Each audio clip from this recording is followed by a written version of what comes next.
Hickok 45, your internet shooting companion, coming to you from the beautiful hills of Middle Tennessee.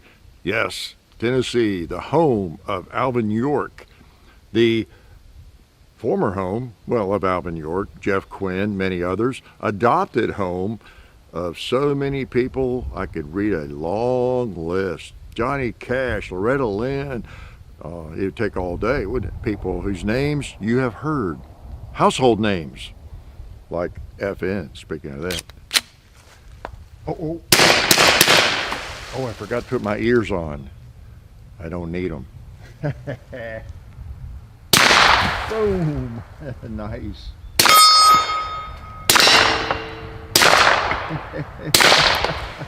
Sweet. Yes, a little silenced. I feel like I'm forgetting something already. I don't know what it is, but anyway, you saw the paper I shot, and the bullets went through it despite the suppressor. And if I have to, I'll spray it down with Ballistol, which I won't. I won't. Appreciate their help. And Talon grips, appreciate their assistance. I always think of Talon grips and other things like that, because this FN is not too bad, but you know, and it's going back, so I never grip up firearms that I'm going to be sending back unless it's so bad I just can't shoot it. I've done that once or twice. I can't even give it a fair evaluation. It's so slippery. In fact, we have a pistol belongs to John, a humorous pistol we're going to do a video with here before too long. And I wasn't going to do anything to it, but oh man, it's just so slippery. And so I just didn't have any cut the fit Talon grips for this big old thing. Don't, you know, foresee shooting it much, or I'd order some. But it's a giant high point, I'll tell you. Okay, big 45, and you know, they're like the 45s. They're an anchor. They really are a boat anchor in size and weight, and then that big grip is kind of awkward and it's slippery. And I thought, I gotta put something on that. Even on the slide, I can't get the slide back. It's so slippery, big and heavy and slippery. And I know I caught it for struggling in the high point video we did on the 9mm years ago. People thought I was faking it and making it. I don't know, maybe I got weak hands. I don't know. But I really have trouble grasping a slide. Part of it, I think, may be because I have such large hands. You know, if you think about it, at least that's been one of my theories over the years. I don't lack, you know, strength in my hands. Never have. But you know, when you're squeezed, you think about yourself. If you're trying to, like, maybe open a lid, and it's a really small one, it's harder to get the strength on it than it is a larger lid. That sort of thing. Or if you're just trying to squeeze something that's really small and get a hold of it, it's harder than something that's a little bit wider and bigger. I mean, I don't know, maybe you got more strength, you know, for something you're grabbing. But when you get down to, like, you're closed up more, you never know what I'm going to talk about, do you? But then you lose strength the closer you get together, like a vice. And so maybe that's part of it. But a lot of it is the fact there's no friction on that slide, on that thing. So I actually found some old sandpaper Talon grips for a firearm that's not even in use, I think. And I cut some strips out and put them on, and I think they make strips for that, but I just cut them to get by on the side of the slide. So I did that. Alcoholed it all up first, so it was, the grease was off if there was any on it, you know, and then I put some strips around it, the grip and everything. So now I can hold it and I can actually work the slide okay. So anyway, but you know, so many companies, this is better of course than the High Point, this FN, but still the fact that you've got all these polymer nodules and bumps and things doesn't necessarily do it for me. There's some, the Gen 4 Glocks do a pretty good job. Some of the M&Ps are a whole lot better in terms of friction. But boy, there's a bunch of them out there that, oh, they look like, wow, look at all the ridges and all the grooves and everything on that polymer grip. But you put it in your hand and it just slides around. So, but it might be my skin's rough maybe, you know, I don't know. Who knows? Maybe I'm just dumb. Yeah, maybe, right? Okay, so I'm going to shoot that some and talk about a couple things. I've got another little jewel here, firearm, that I have not fired yet. And it's only you who got up early on a Sunday morning that are going to see it. But actually, let's see, the way YouTube works, a video is up there, so you don't have to get up early to watch it, do you? Yeah, that's right, I forget. It's not, even though I post on early Sunday morning, it's viewable Sunday night. In fact, what's this, Sunday shoot around 46. Sunday shoot around number 1 is still viewable. You didn't have to get up early Sunday morning back then. When was that, January? Yeah, wow, I think that's maybe when it started, 1st of January, first part of January. Because I remember the very second and third ones, we were out west. That seems like 10 years ago now. We were and I was out west recently, but back in January or February for SHOT Show, wow, that really does seem like a long time ago, before the world fell apart, right? No bugs were coming around to try to get us all, right? So that was a long time ago. But anyway, yeah, I remember I did a couple there, one in the desert, one in, well, if you're out there, you're in the desert, right? If you're in Tucson, Phoenix, and one I did at Old Tucson right outside there. I understand it's closing up now, Old Tucson. I hate to hear that. Can I shoot this again? Okay. All right. Again, this is a Banish 45 suppressor, and I didn't bring any subsonic ammo. Don't have a lot of it. Again, we're trying to conserve ammo a little bit, still keep the show going. But I meant to bring a few rounds over here, but I didn't do it. But we're still good. Okay, it's not as quiet as it is with subsonic, of course. Well, I don't even do it. What am I doing? Putting ears on. Maybe we could hit the gong. You think? All right. All right.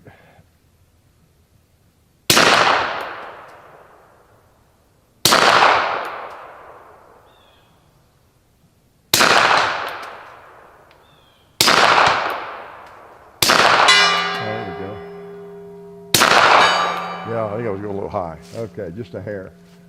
All right. Let's try that propane tank.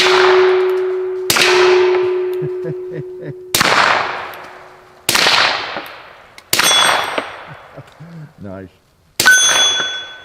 Oh yeah, we're empty. It's interesting. John and I were talking about that last night. How people on some of our suppressor videos will get mad at us because we're shooting steel. Well, you shoot the steel, can't hear the suppressor if it's suppressing the sound or not. And that's true, especially up close, I guess.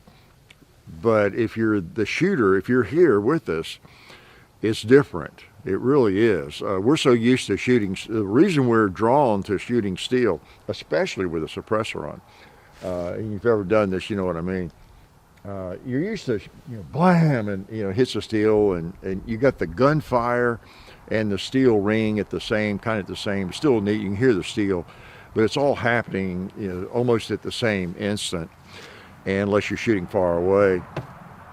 And it's just neat to put on a suppressor. If you've ever done that, you know what I mean. And then shoot steel, because it makes the steel seem so much louder. You can hear it. You almost don't hear the gun, even if you're shooting supersonic ammo, regular ammo, like I am right now.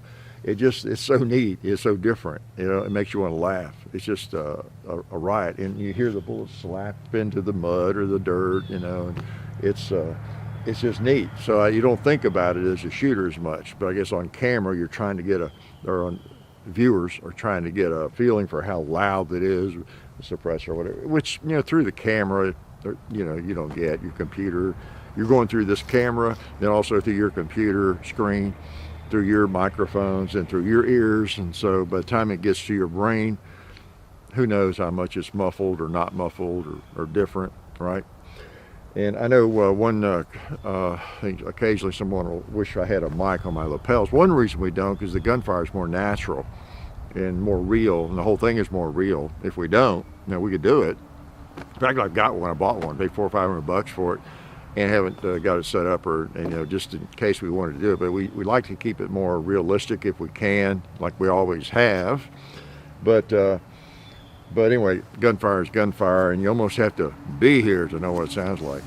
Even I don't know what it sounds like if I have my ears in, right? So, oh, now we got another gun I want to shoot too.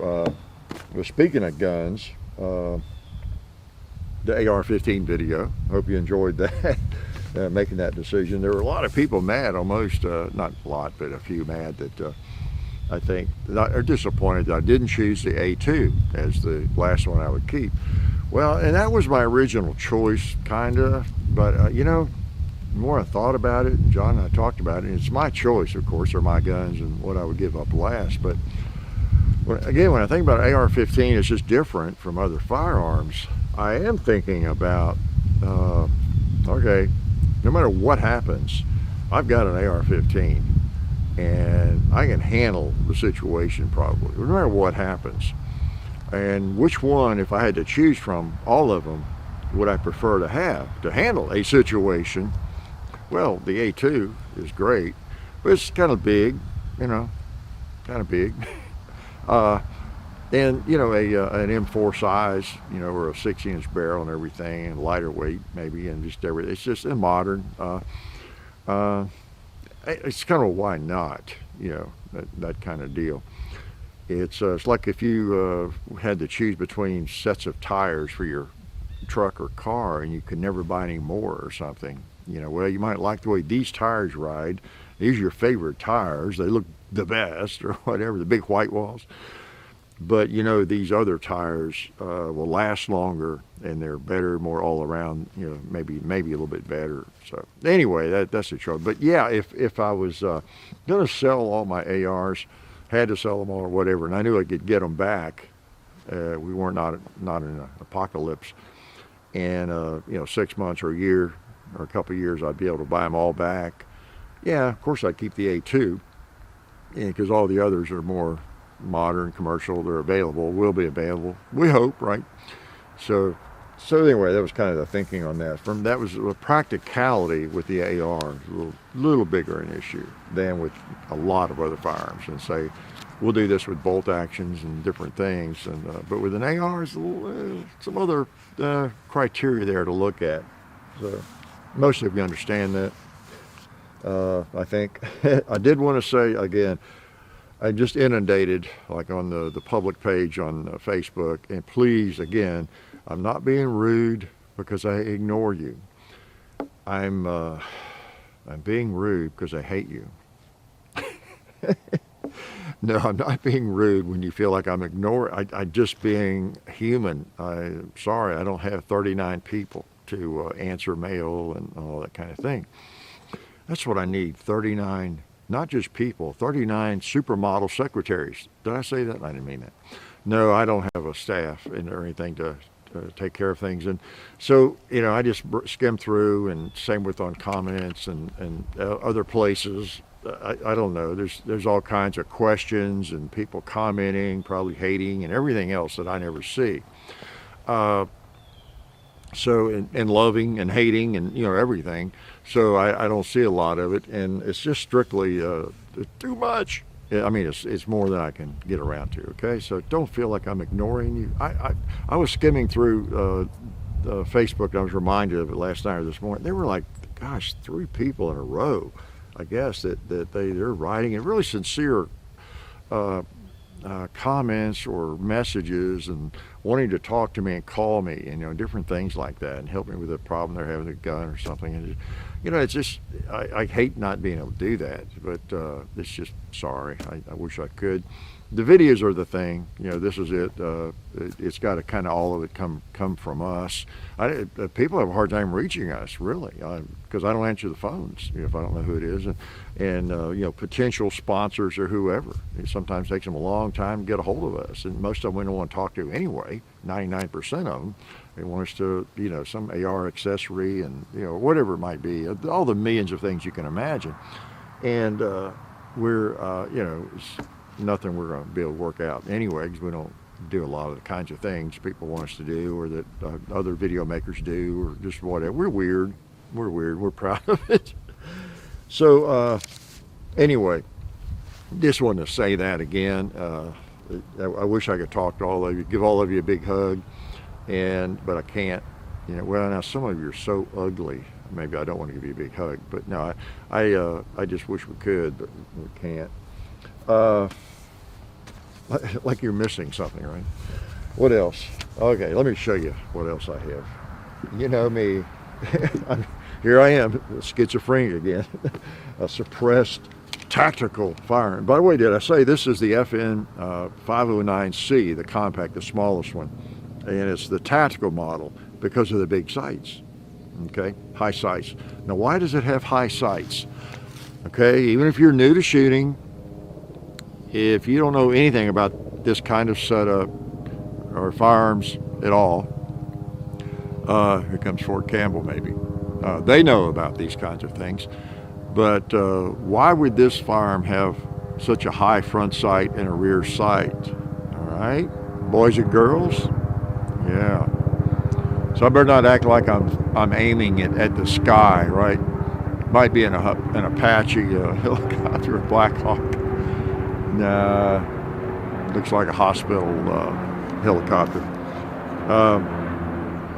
So, yeah, it's because of the suppressor. Yeah, I almost forgot to answer the question that I asked, right? So you can see your sights as you look down through there. I don't know if you can tell, but you can actually, your sights actually might be of some use there. It's really hard to do. But it might be of some use. Whereas if I just stuck this on one of my, which I will, Glock 19 or one of my typical firearms, a carry gun, whatever it might be, then I'm not going to be able to use the sights. I'm just going to have to point, which not all that bad, right? You can usually hit something up close with it. Okay. So anyway, that, and then what else I have? A revolver. Yeah, both are fun. This just came in. I just got it yesterday. Okay, a new service revolver. Well, how's that? Imagine that. What a innovative firearm and something I've never fired before.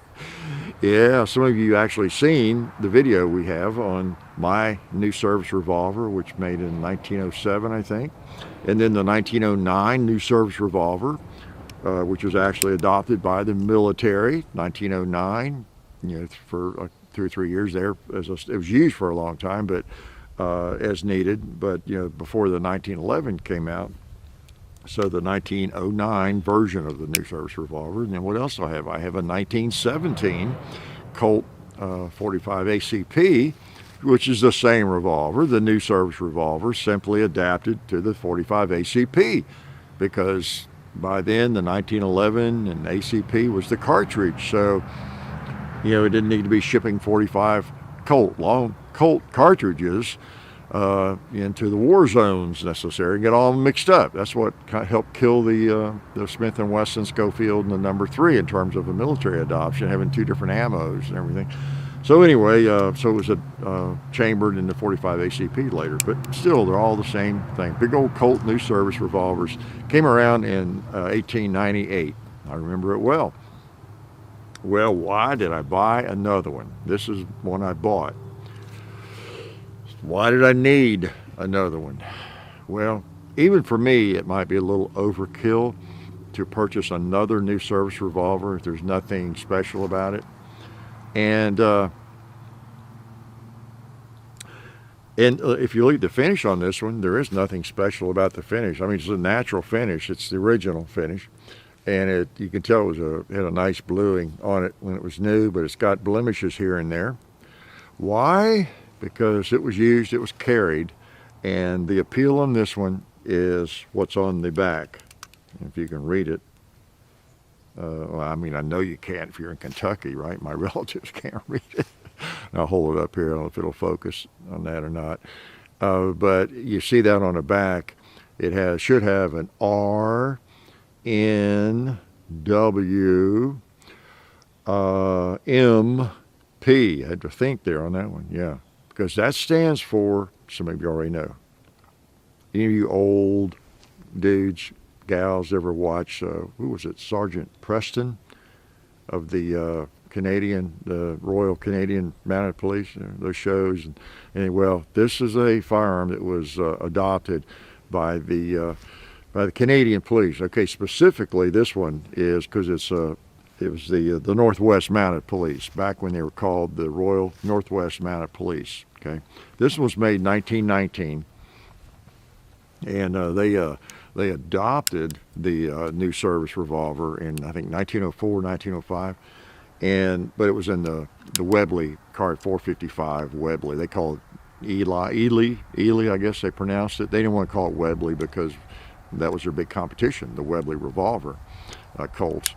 And so they called the cartridge the Ely, I guess it's pronounced E-L-E-Y, I think, the 455 Ely. They didn't want to put, and that's common in firearms world, through the years. They didn't want to put 455 Webley on their Colt revolver. That happened with Glock when they came out with the 40 Smith & Wesson cartridge. It was 40 Smith & Wesson cartridge. And don't let me get this backwards. I think the first ones actually had 40 yeah, I think I had one or two that had 40 S&W on the slide. And I guess people at Glock looked at that, the higher ups, and said, yeah, do we want S&W on our Glock? That's our competition. So they just changed it to a .40. And who else? Who was it back in the 1800s?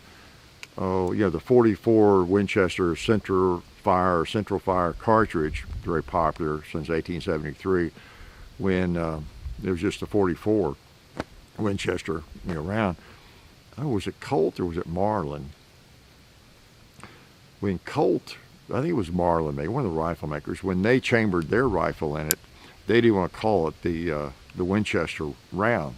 Put WCF on the barrel of their Marlin rifle. Their competition was Winchester. I believe I'm right on that. Been a while since I've done that research, but so that's, I think, where it changed to 4440 cartridge. I believe it was Marlin. I may not be remembering that right, but one of the other companies named it the 4440. Okay, so that's what it's called. That's why if you pick up an old gun and you see 44 WCF on it, it's basically 4440. Right? So there's information you didn't expect to get today, and I didn't expect to even talk about, but you never know. It's a Sunday shoot around, so let's do. Okay, now, I haven't shot this thing. I have not fired it. Did I thank Federal Premium Ammo for the gold that we have? Okay, I think I did. All right, now this was made in 1919, and I hope I don't have to adjust the sights on it too much. I didn't bring a screwdriver. Actually, as you can tell, I would need more than a screwdriver to adjust these sights. I would need a sledgehammer and a grinder, right? So let's see if it's I've not fired it, I promise. I just picked it up yesterday afternoon. And I love these big old new service Colt revolvers. I just really do. I have a history with them. It goes really way back on that first one that I have. And I've told that story, I think, but they're just neat. And this one is especially neat. The Royal Canadian Mounted Police, the Royal Northwest Mounted Police. I mean, they went through some name changes. We'll do a video on this, and I'll talk about that more specifically. But they're a highly respected outfit. They're kind of the federal police of Canada. I don't know, some of y'all know more about them. Sounds like to me a mix of like our FBI, some kind of amalgamation of our FBI, which didn't exist, I guess, in the 1870s, the Texas Rangers, that kind of thing, ranging way out into the northwest parts of Canada and handling things. And they were not your local police, and I think they're really well trained, and they're highly respected. The gear they carried and all that just always carried some weight, just like Texas Rangers, or the FBI. Whatever the FBI adopts or what they do, it just carries weight. And this goes back again to the Royal Northwest Mounted Police days. I think it was in 1904 they added the Royal up until they started out around 1873, I think, as an agency, and up until about 1904 they were just the Northwest Mounted Police. okay, sent out to the northwest parts of Canada to handle things, the Northwest Mounted Police. And then in 1904, they added the Royal, I don't know, whoever, King, Queen, or whatever, gave them Royal Northwest Mounted Police, okay? And then around 1920, it just changed to the Canadian, Royal Canadian Mounted Police, I think, okay? So that could be confusing, couldn't it? All right, so let's try to shoot this thing, see if it shoots. You might witness it blowing up. Might witness me blowing up. Let's try something hard first, or easy. This target right here. All right, it's an accurate pistol. I hit the red, the bullseye, and that's a pretty good distance. That's you know, 4 or 5 yards. So, all right, let's see if the sights are anywhere close. Let's just hit that red plate with the second shot. Oh man, looks like it's centered, a little bit low. Cool. Let's try that 2-liter. Oh no, I forgot. I changed my mind, and I was going to shoot at the red plate, or at the black plate. Now let's shoot the 2-liter. There we go. Got the 2-liter and the plate. You know I'm lying, don't you? I was actually trying to hit the 2-liter on the first shot. All right, let's try the gong before it's empty. Let's see. Okay, if anything, I'd probably need to hold towards the top of it. I don't know.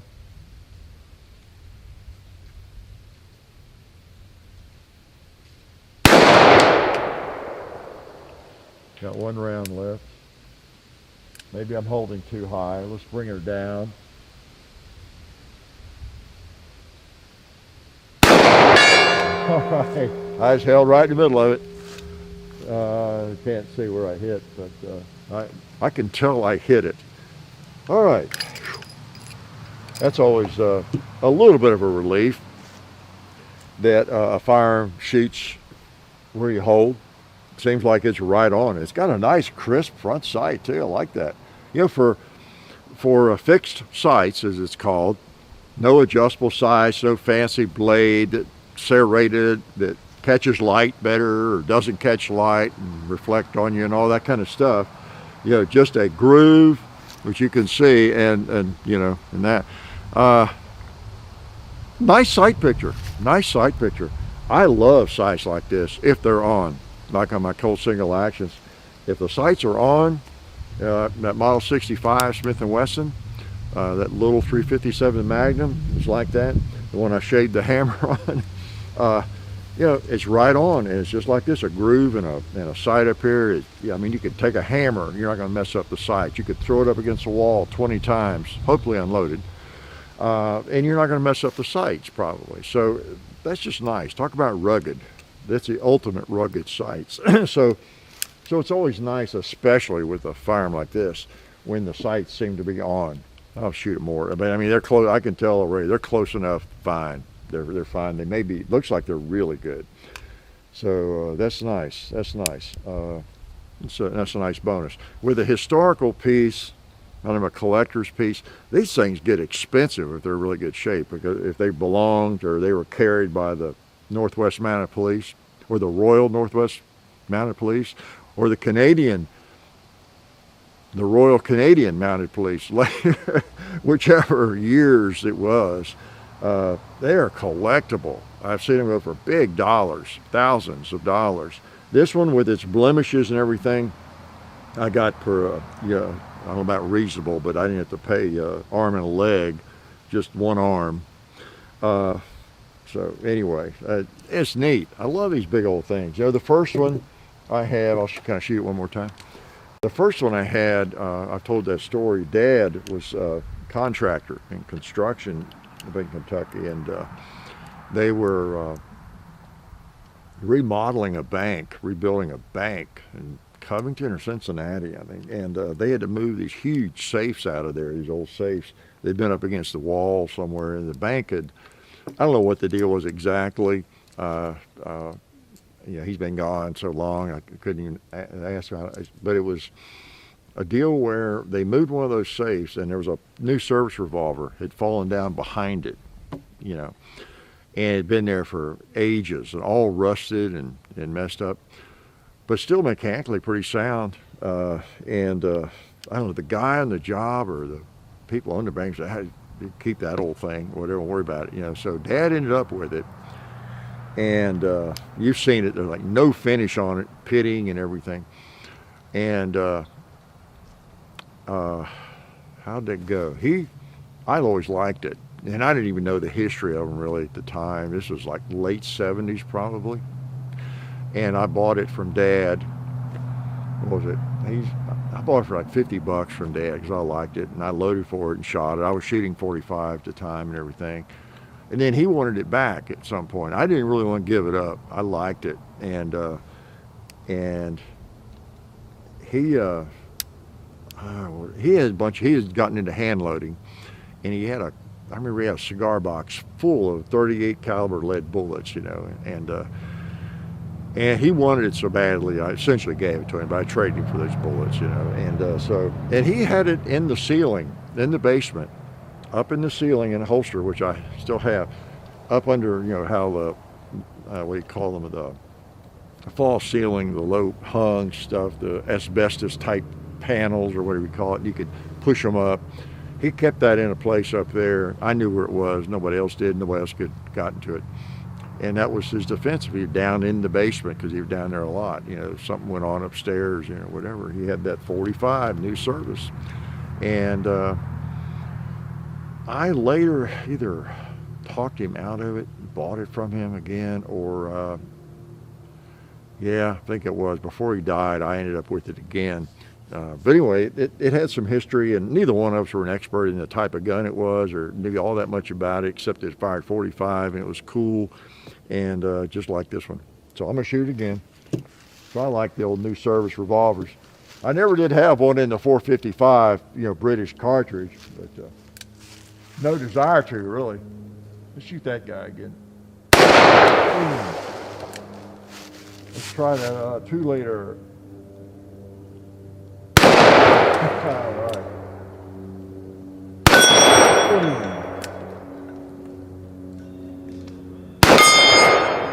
All right. Nice. Oh man. Well, I know you can't see that plate I just shot, but the two hits are right in the middle, about that far apart. So that makes me feel good. I mean, yeah, I think the sights are right on. I think if I were going to adjust them, that's right where I'd want them. So, which I cannot adjust them. All right, I kept you too long, just having too much fun. Some of you are thinking, "Oh man, put that revolver down and shoot that tactical firearm again." Okay, again, it's a Banish 45 multi-caliber suppressor. Silencer and everything. I think people kind of got to know that. You know, for a long time, if you called a suppressor a silencer, you were just total idiots. Like, you're like calling this a clip, you know. But I think people have realized that that's the official name of them, actually. And a lot of companies, actually, like NC Silencers, who we worked with, you know, before, Silencer Central, you know. So we've sort of gotten over that. And so they're just used kind of interchangeably now. Now, you may not agree, you know, but... So let's shoot it, want to? Again, I didn't bring any suppressed ammo. Okay.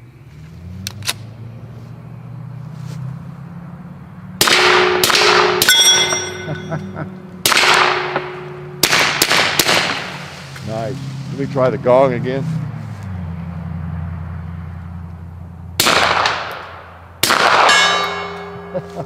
It's so neat. Poof, boom.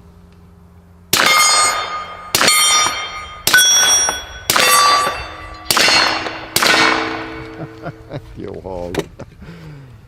Okay, so pretty neat. It doesn't really get that hot, we noticed. I'll take it off there. Show you this gun without it, okay? The firearm did not come with this suppressor. Ooh. Always feel strange putting my hand in front of that, but you know, it's highly recommended when you put a suppressor on or take it off, and I've probably not always done that. I mean, I always check and know where their firearm is loaded. But then again, everybody who has an accidental, negligent discharge probably knew quote unquote, that the firearm was unloaded, right? So that's the thing about gun safety. We all think we know the gun's safe and it's unloaded, but that's why you have to, there's so much at stake. That's not enough to know. You need to, be very overt and exaggerate it, kind of that sort of thing. It's just like, well, I always use the example. Think about yourself. How many times you've gone out to get in a car or something? Well, I knew I had my keys, but I didn't. Well, no big deal. You go back in the house and get it or something, or something you forgot. You're going to mail a package. I just knew I had that, or I just knew I had my wallet or that in my pocket. What did I do with it? Oh, that's right. I laid it on the counter in there. I was getting something out or whatever. We all do that almost daily, right? Sometimes.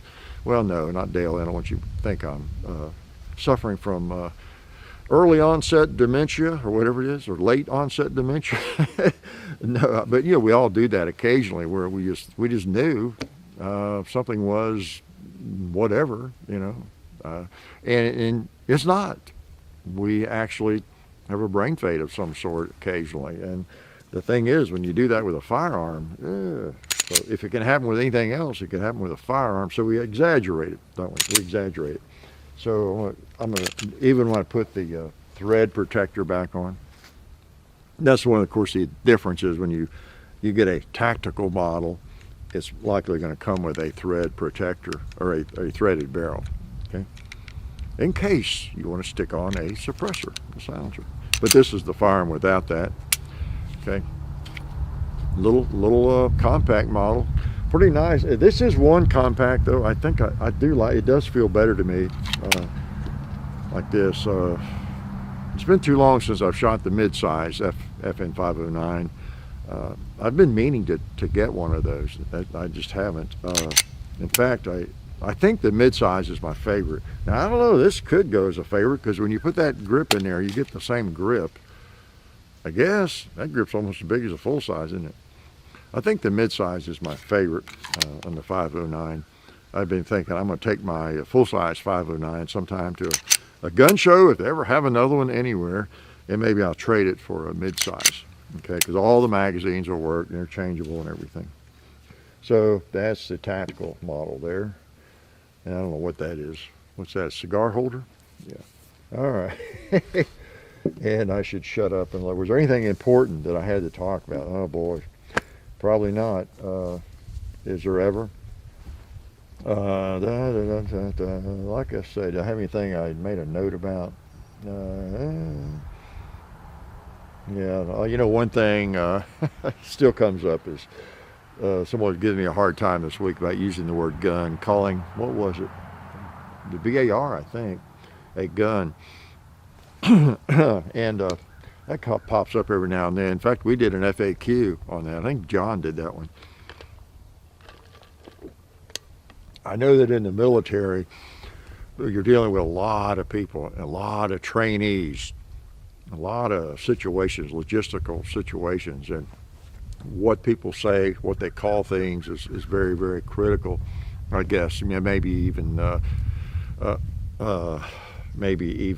having to do with could be fatal. Somebody uses the wrong word this time. Is if there's any confusion about what's going on, you're on a radio maybe. So gun means something a little bit different if you're in the military, perhaps. But and I never want to be disrespectful, of course, ever, military people. And but I did. I was saying, look, I was not in the military. I don't have to call. If I want to call this a gun, I'll call it a gun. If I want to call an AR-15 a gun, I'll call it a gun because I bought it at a gun show or at a gun shop. And I brought it home, put it in my gun safe, in a gun sock. And I spend my life fighting against gun control and for gun rights. They're guns, So, they're guns. Oh, there are specific types of guns too, though. If you're talking about, this is a revolver. Yeah, that's the type of gun this is. That's a pistol, semi-automatic pistol. That's the type of gun that is.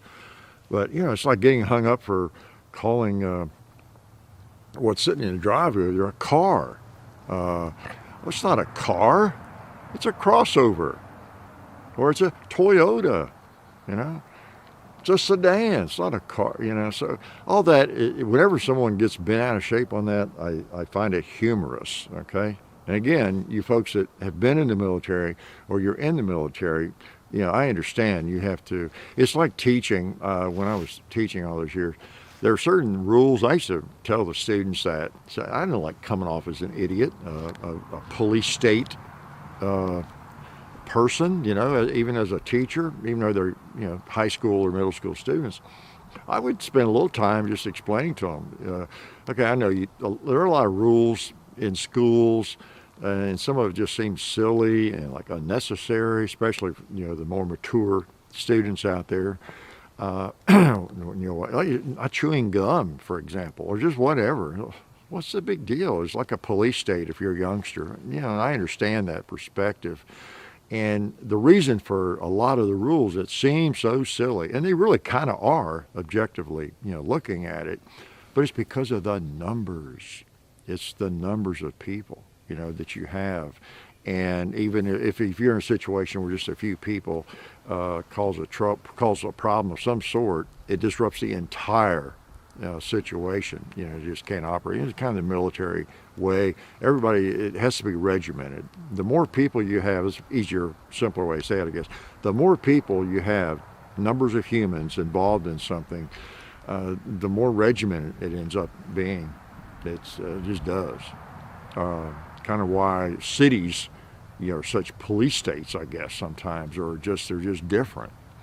You know, and I always think back to my teaching. It was always fun when we had a kind of a half snow day or a semi-snow day or something going on where like half of the students or like 80% of them didn't come to school because it was really bad weather, but didn't cancel in time or whatever might have been going on. There were a few things. We had one, I guess for about 4 or 5 different years, we had this deal where if students sold tickets to some kind of fundraiser, I forgot what, a certain level, they would get a holiday.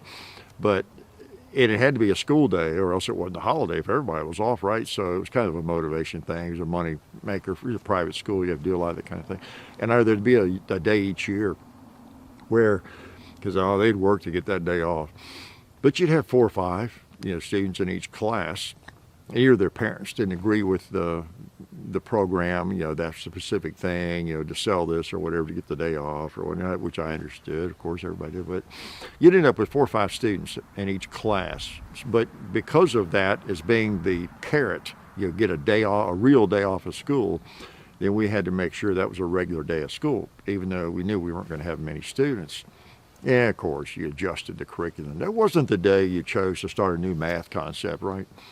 But you didn't want to make it a total play day either.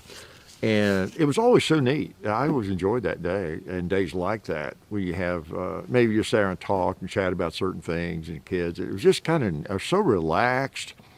And, you know, if you had 4 or 5 students in a class, it wouldn't matter if they chewed gum. It wouldn't matter if they brought in a tray and had snacks while you're having class. It's just such a totally different situation.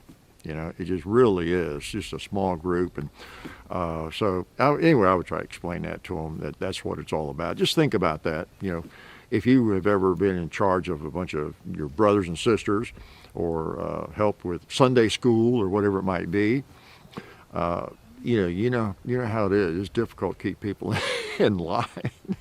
And you have to keep them in line in order to get accomplished what you're trying to get accomplished, you know. So anyway. How to get off on all that? Oh yeah, the military and the word gun, right? So I understand it. Don't expect me to use it. But there are probably people who in the military, kind of the same way with the word weapon. I never call my guns weapons. They could be a weapon sometime. You know, they really could. This can of Ballistol could be a weapon if I use it as a weapon. So, but you know, by and large, they're not weapons to me. So I'll shut up. I've talked enough. Just appreciate y'all, you know, keeping in mind the people that help us, and I know you do. And we're again so happy to have Silencer Central on board. They make it really easy to get these. I was noticing on their site that you can even stretch out payments on these things. It takes a while for the approval anyway, so kind of a layaway deal, and they're handling all the paperwork and the trust if you want one, and they just ship them to you. So they're kind of interesting devices. They really are. I find them kind of fascinating that they work the way they do. I notice this one has a bunch of little, what they call them, little pieces of, I got 12 of them, I think, and then you can readjust it for a smaller gun if I wanted to for that one. I think I could take, I don't know everything about it yet, but I could take it apart. The front comes off too, and take some of those out, like little baffles, individual baffles, and make it actually shorter if I wanted to for certain firearms. But anyway, we used this one on John's Uzi, his mini Uzi, just yesterday, and he loves it. It's nice. Banish 45. So anyway, let's see if I talk through it. Is it longer? All right, getting silly. It's time to go, isn't it? So anyway, I'm loving this gun, and I'm pleased that you and I discovered at the same moment that the sights are on, that it shoots. Yeah, you never know with a new gun. I mean, I always check them over, and I think, well, okay, it's been shot, been carried by some cop far north of here, right? And it's probably worked. It's typical of a police gun too. If you don't know anything about that, police trade-ins are a good buy usually of anything, because they're quite often, the take on that is they're carried a lot and shot little. That's just simple fact. Police, unless you're in a special group or something, generally the average cop doesn't shoot his or her firearm very much, just enough to qualify, maybe a little more. It's just carried a great deal, and so you end up with their blemishes where it got wet. And you can imagine up in Canada, northwest, Canada, the conditions being pretty harsh at times. But that barrel, that rifling and everything looks great.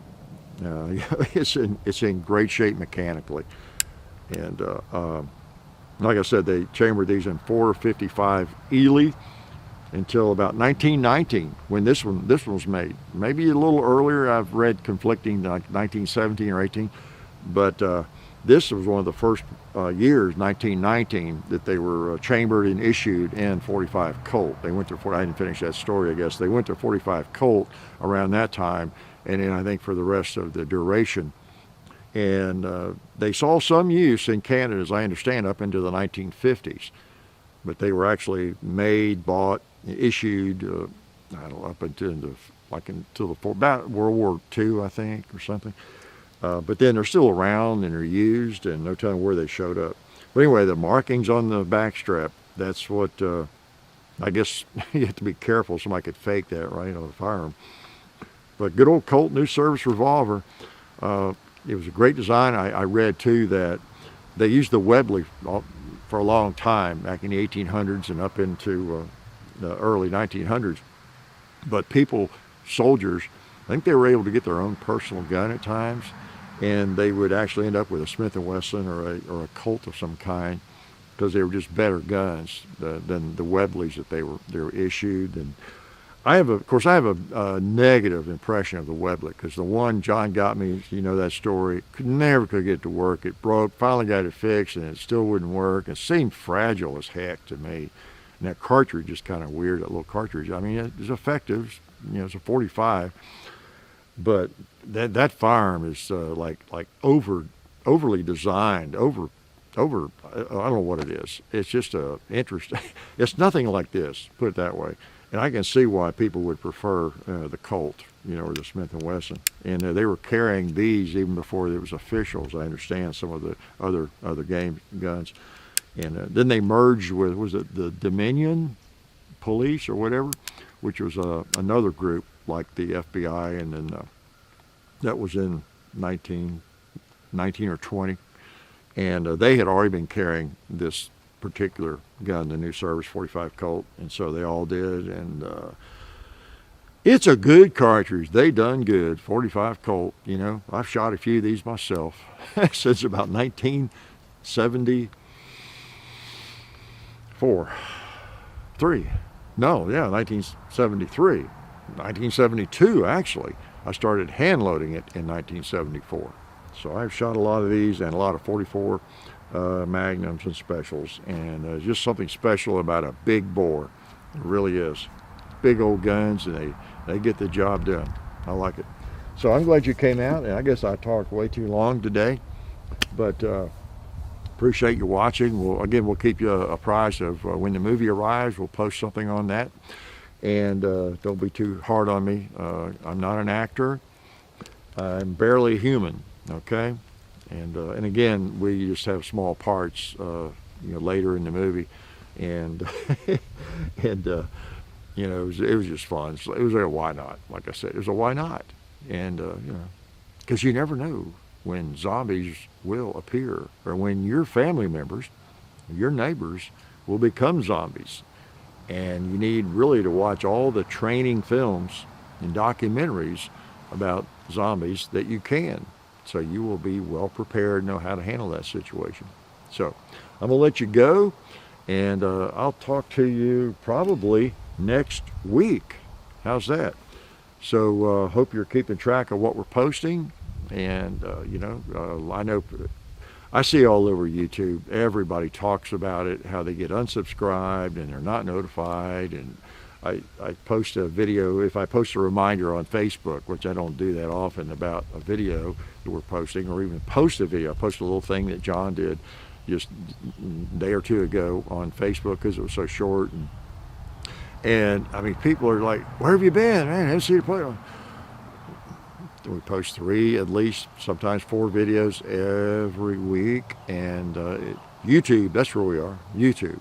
So all the other areas, Instagram or Facebook, it's just use occasionally and maybe post a reminder occasionally. I signed up for Parler. I'm on there, Hickok 45 on Parler, but I'm having a little trouble getting it to work right. I was trying to just post a picture because I notice people are, whatever you do when they're subscribing or whatever, following. And I said, well, I need to post a picture, let them know it's me and everything, but I couldn't get it done. I got to figure that one out. So I'm not going to post in a million different places, but I thought at least post over there and let you know that we're there. And then, I don't know, who knows what's going to happen in social media. It sounds like a lot of people are really trying to leave Facebook, different formats, and Twitter, and go to something different. And you really, that might happen. That might actually happen. There was a while where I thought, nah, never, because everybody's here. But it's kind of like the scales, those old scales, or teeter-totter. Once enough people move to where it starts to tip the scale, then it can be a tsunami of people. If there's a reason to move, because one of the major reasons people don't move away from one particular format, right, is because everybody's there. Even if you don't like it as well as this platform, everybody's over here.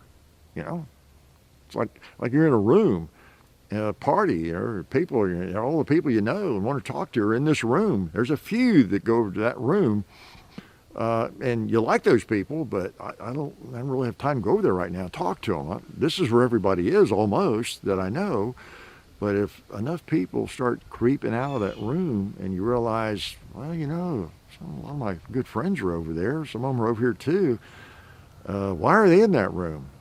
Maybe the food's better in that room. Let's just all go over there. I think that maybe that's the kind of way it'll be. If that made any sense, right? But anyway, we're on Parler, and I'll post something over there when I figure out how to do it. How's that? So I'll let you go and talk to you all later, and I appreciate your support. I enjoy your company on these Sunday mornings. I really do. And I'm glad you got to experience this firearm with me, because it's a cool firearm. And I hope you have discovered the joys of a revolver in your life. If not, you need to get religion.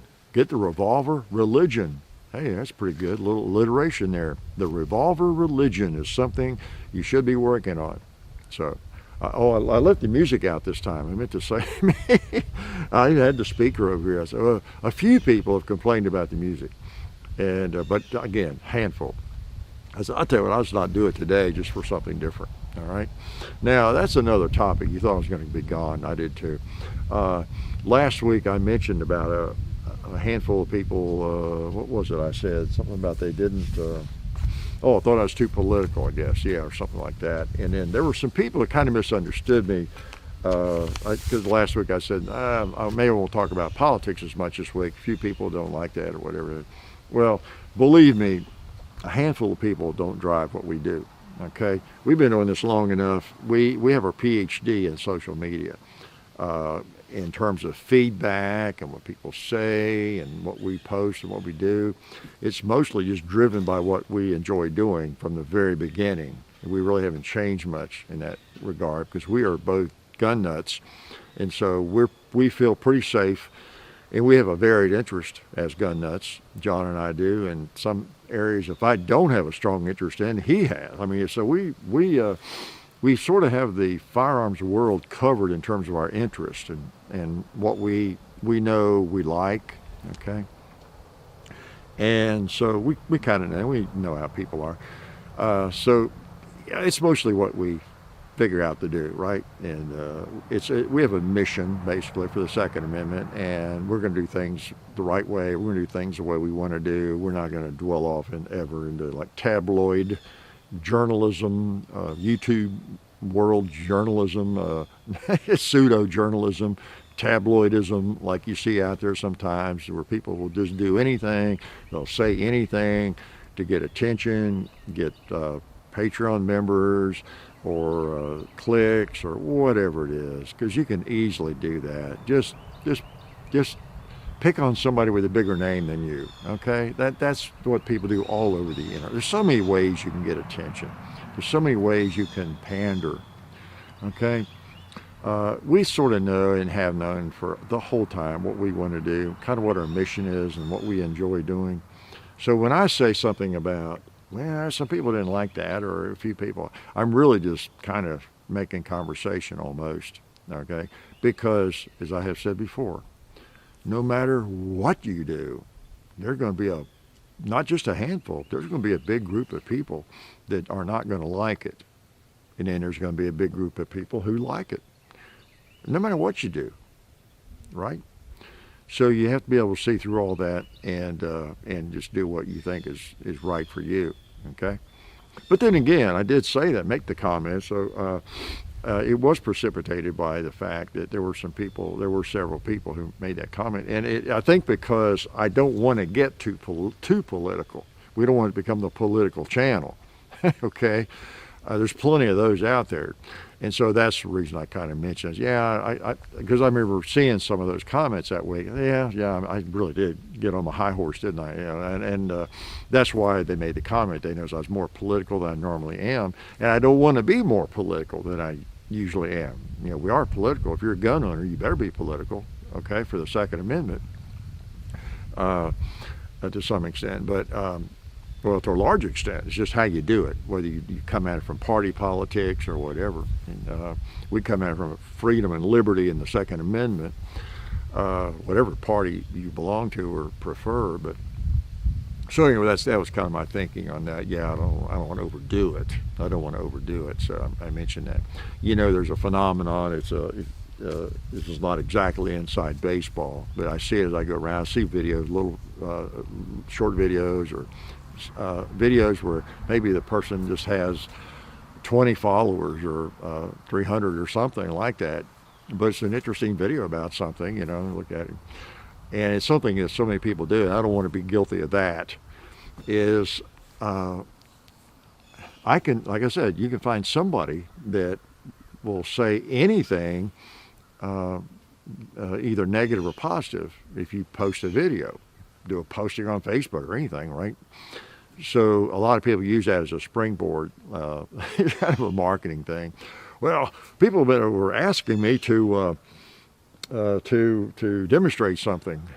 Well, yeah, somebody's going to ask you to demonstrate everything you can imagine. If you're doing cars or guns or construction or whatever it might be. So you can find somebody that will say something, and then you can use that and say, well, I had some people ask me to to explain how I got so smart or something. Yeah, you're probably going to have a couple of people that might have asked you that. So it's really just a matter of sorting it all out. And of course, ours is to the point where we can't read everything anyway, but still, I don't want to be, guilty of that. Well, now, we've had some people ask us to start reviewing water guns. And so, we end up with a water gun video every week. And because some people ask us to do that, and it might be very true. There were some people ask us to do that. There was Jerry in Arkansas, who is 8.5 years old. And there was Mary Lou, who happened to see our videos, and she's 10, living in Canada. She asked us to review water guns. Yeah, so some people ask us to review water guns. So if I'm of a mind, I would love to review water guns, there it is. Somebody asked us to review water guns, so you all are going to pay the price and get a lot of water gun reviews. Okay, I'm starting to ramble, I'm sorry, but things come to my mind, about the way the world works and human nature, the world of social media, and just, how strange we humans are, and how we rationalize and justify really anything we want to, including myself. I'm not immune to anything. And, but anyway, we're just real happy doing what we do, because we love to shoot, and we really thoroughly enjoy firearms. John and I spent a lot of time yesterday with some firearms, that didn't even do videos with them, just trying them out, just doing different things, and had a lot of fun. And that happens pretty often. And then they end up in a video eventually. But we just like firearms, and so we that's really, I guess, what we have going for us.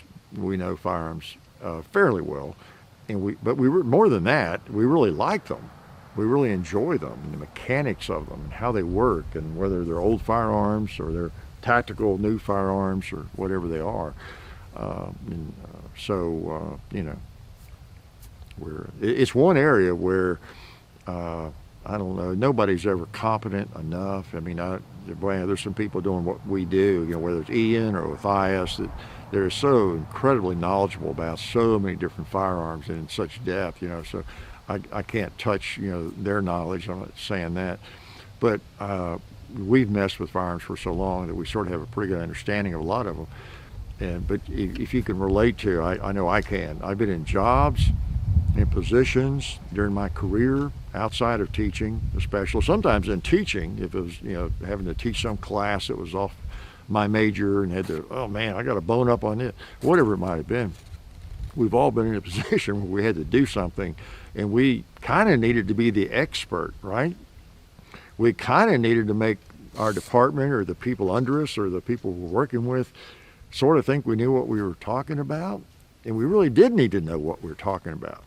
But deep inside, we felt like, I don't really know this stuff. I hope I can pull this off, So I think we've all been in those positions before, and we all have a tendency to have that insecurity anyway if we're not careful. But with guns, it's nice because I can relax. I know what I like and why I like it, and John's the same way, and we can share that with you. So it's a really, I don't know, refreshing, but it's just fun to do because of that, not forced to do something. That's the other thing, when you're working for a company, you have to do certain things, and we just get to do what we want to do. So it's an enviable, position. And there I go, rambling on and on and on. Like 3 hours later, here I am. So I'll shut up and I'll talk to you next Sunday, okay? Y'all have a great week, and behave yourselves. Clean some guns. Yeah, clean them really, really well. Life is good.